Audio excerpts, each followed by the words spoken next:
Bonsoir à toutes et à tous.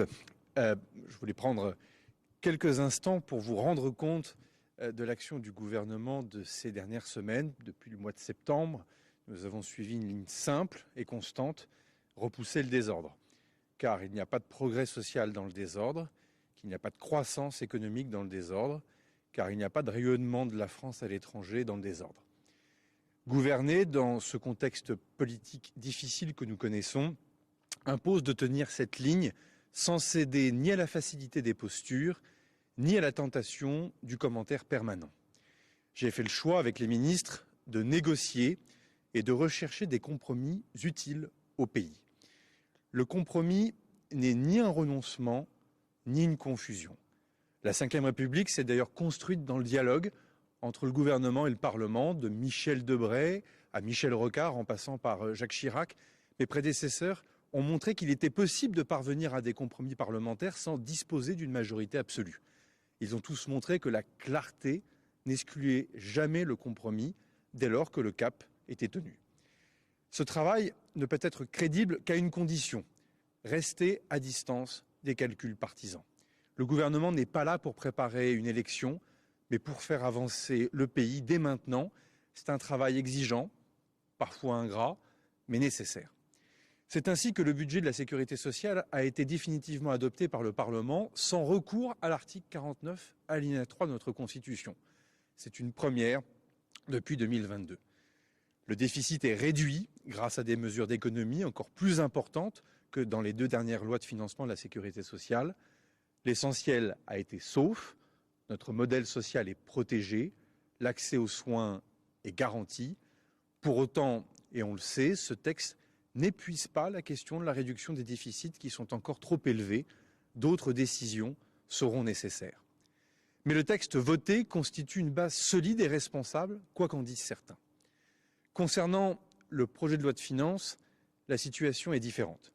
L'Assemblée nationale n'a pas discuté des dépenses de l'État et la commission mixte paritaire a échoué, au bout de seulement 30 minutes, à rapprocher les positions de l'Assemblée nationale et du Sénat.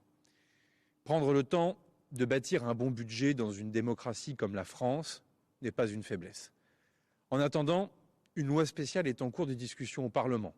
Elle permettra au 1er janvier de lever l'impôt et de faire fonctionner les services publics. Ce n'est pas pour autant un budget et beaucoup d'effets négatifs sont à attendre si la situation perdurait. Il faut donc un budget en janvier et notre déficit doit être réduit à moins de 5% du PIB en 2026.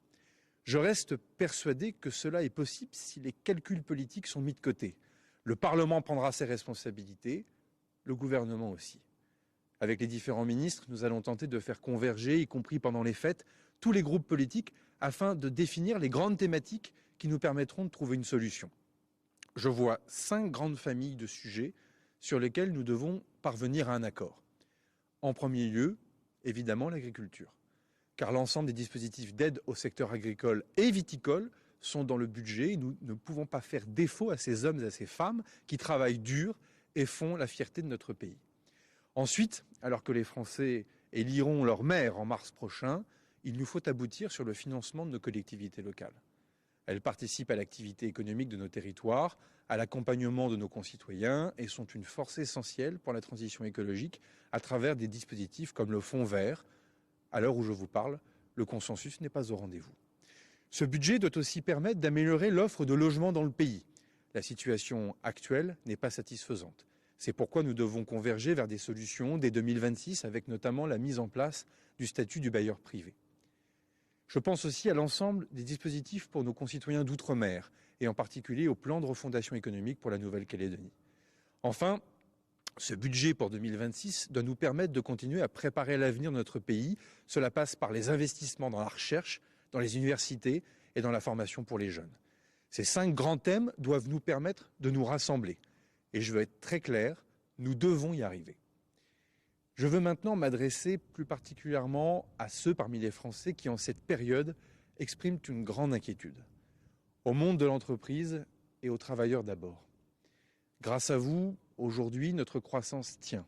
Elle est même supérieure à la moyenne européenne. Le taux d'emploi le plus haut de ces 40 dernières années. Quant à l'inflation, elle a été ramenée à moins de 1%, ce qui est bon pour le pouvoir d'achat. Mais le gouvernement a conscience que l'absence durable de budget et le manque de visibilité sont un danger pour l'investissement, pour l'emploi et pour la croissance.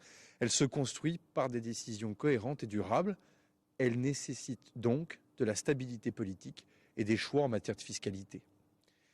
Je veux aussi m'adresser aux agriculteurs. Votre situation exige du respect et de la détermination. Sur le traité du Mercosur, la position de la France est ferme.